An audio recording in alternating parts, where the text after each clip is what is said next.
السلام عليكم، هلا والله يا جماعة الخير. واخيرا ما بقى على مباراة الهلال والاتحاد خلال بس 18 يوم، واخيرا عودة الهلال اصبح اقرب جدا. والان يا جماعة الخير ابيكم بس تسوون لايك ومتابعة عشان اصور لكم الاهداف اللي جابوها الهلال والاتحاد. والان انا اخيرا عودة الهلال من جديد بعد فترة طويلة جدا من الاجازة وكل شيء. انا حتى ما اقدر اطايق اني العب ولا اتفرج ولا اي شيء، حتى ما ابغى اشوف اي مباريات غير الهلال. شايف المباريات هذه مباريات ما لها امها فايده، يعني معلش يا جماهير حق الفرق هذه.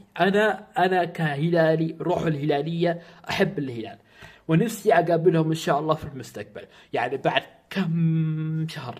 ولكن في مفاجأة اني راح اسويها ان شاء الله في المقطع الجاي، ما ادري ايش هو، لا ما بحرق عليكم. المهم يا جماعة الخير لا تنسوا اللايك والمتابعة، باقي 18 يوم على المباراة.